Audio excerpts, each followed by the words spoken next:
Ça fait un moment que je vous ai pas vu à la boutique. Bon, oui. Bonne journée. Bonne journée. Oh, a wasp! A wasp dans mon dos, aidez-moi! Qu'est-ce qu'il y a? Oui, Elle est morte. C'est une abeille. Bee.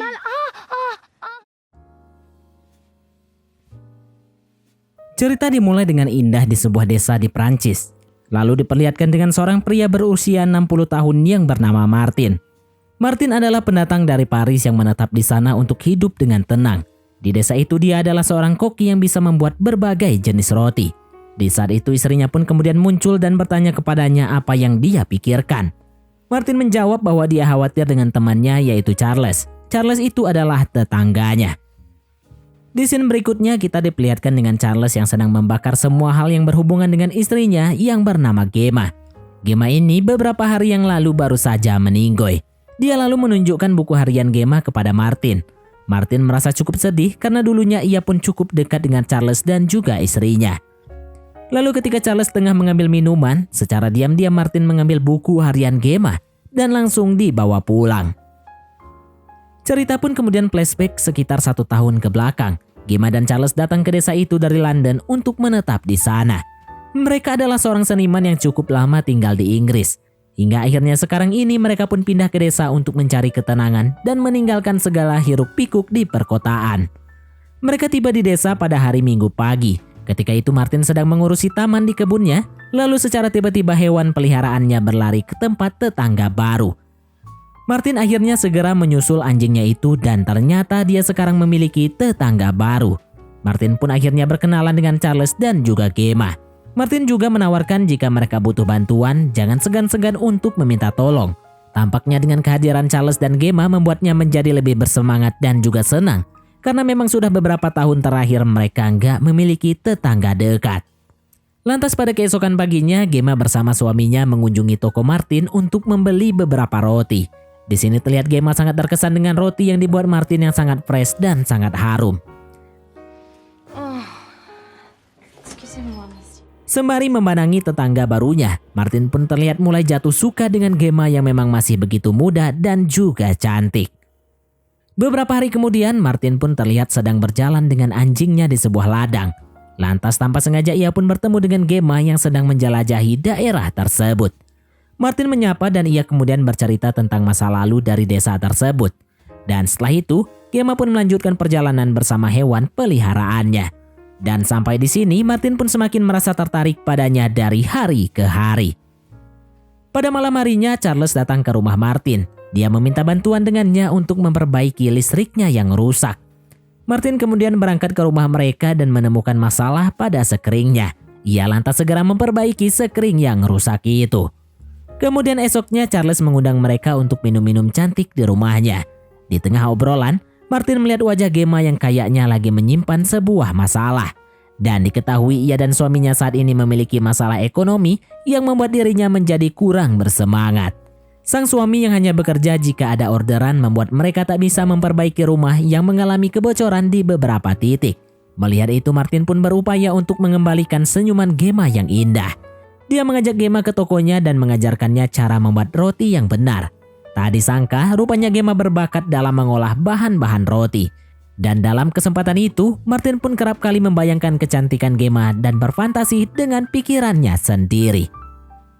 Suatu hari ketika di toko Martin, Gemma bertemu dengan Wizzy dan suaminya yang bernama Rahen. Wizzy adalah teman lamanya yang rupanya tinggal nggak jauh dari tempat tinggal Gemma.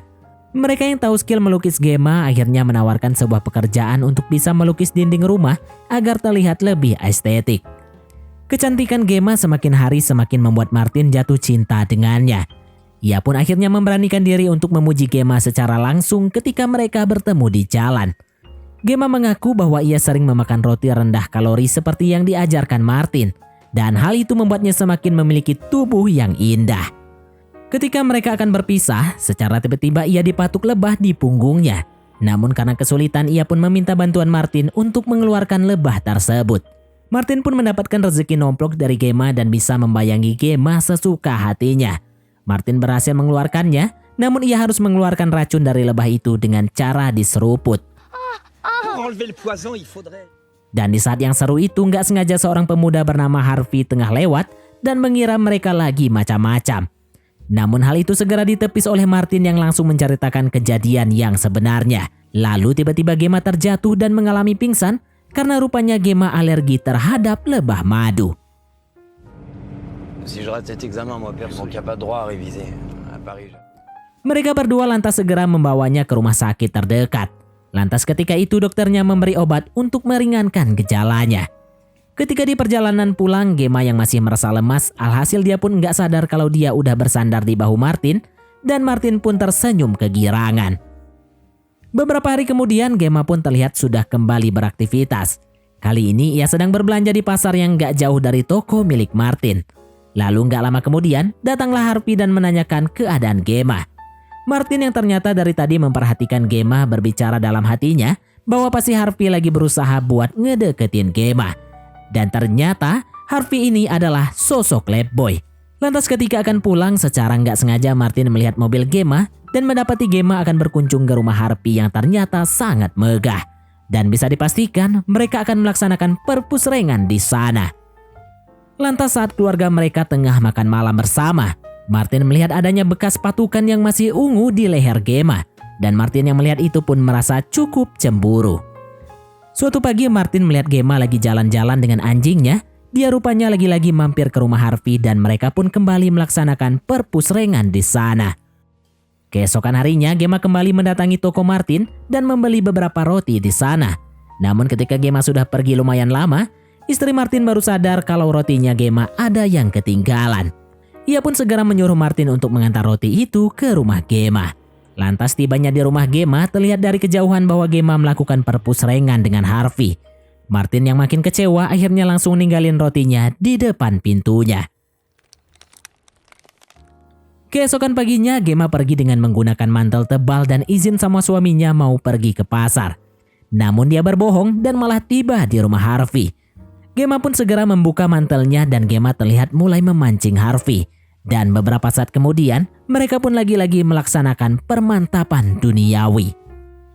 Di sisi lain terlihat Martin yang sedang menulis surat tanpa nama untuk Gemma. Dia mengatakan bahwa Gemma begitu cantik dan ia menyukainya. Nggak cuma itu, Martin juga menulis satu surat lagi untuk ibunya Harvey dan memberitahu bahwa anaknya adalah perusak rumah tangga orang. Keesokan harinya ibunya Harvey tiba di rumah anaknya. Dan sambil ngomel-ngomel meminta Harvey untuk keluar dari desa ini dan kembali ke London. Harvey pun gak bisa berbuat apa-apa. Dia kemudian mengabari Gemma dan menceritakan permasalahannya. Gemma yang membacanya tak kuasa menahan tangisnya. Namun di sini Gemma akhirnya tersadar bahwa dia sudah melakukan kesalahan dalam rumah tangganya. Ketika di rumah, Charles bilang kalau dia ingin bicara dengan Gemma. Mereka pun masuk ke kamar dan Charles mulai mengemasi barang-barangnya. Karena rupanya dia sudah tahu kalau Gemma mengkhianati cintanya. Charles kemudian meninggalkan Gemma sendirian dan kembali ke kota untuk sementara waktu. Keesokan harinya ketika Martin tengah berjalan-jalan di ladang, ia menemukan anjingnya Gemma yang sebelumnya ditinggalkan. Martin lantas segera membawanya untuk dikembalikan kepada Gemma. Setibanya di sana, Martin pun langsung dimintai masuk sambil ditawari ngeteh. Martin yang tahu kalau Gemma lagi banyak masalah, langsung nawarin Gemma untuk ikut dengannya ke gereja pada hari Minggu besok. Singkat cerita, pada keesokan harinya Martin pun datang ke gereja. Namun Gemma malah nggak datang ke sana setelah ditunggui beberapa jam. Keesokan harinya Gemma pun meminta maaf ke Martin karena kemarin dia nggak bisa datang.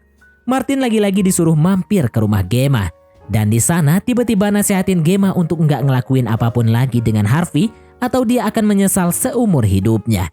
Gemma pun langsung menduga bahwa Martin adalah orang yang mengirimkan surat tanpa nama beberapa hari yang lalu. Gemma kemudian bertanya apa maksud dan tujuan Martin sudah ikut campur dengan urusannya. Di sini Martin pun tidak bisa menjawab. Gemma kemudian mendekat ke arahnya dan memberikan sebuah patukan. Beberapa hari kemudian Martin memberikan sekeranjang roti untuk Gemma. Lalu nggak lama setelah itu Charles pulang sehabis dari London. Dan secara tiba-tiba, kemudian Charles berlari ke arah Martin dan meminta bantuan dengannya. Martin pun mendapati Gemma yang sudah terbujur kaku di dalam dapurnya. Entah apa yang sebenarnya terjadi, tidak ada sama sekali bekas luka atau indikasi lain yang mencurigakan. Dan setelah dilakukan pemeriksaan, polisi mengabarkan bahwa Gemma tersedak roti yang diberikan oleh Martin. Martin pun benar-benar merasa bersalah telah memberikan roti itu. Namun di sisi lain Charles juga merasa bersalah karena sudah telat datang kembali ke rumah. Martin akhirnya sampai pada halaman terakhir di buku harian Gemma. Dia pun berpikir bahwa seharusnya Gemma bisa memiliki jalan hidup yang jauh lebih baik. Lantas beberapa bulan kemudian Martin kembali mendapati tetangga baru. Cerita lalu seperti dejavu sama seperti saat pertama kali Gemma datang ke desa itu.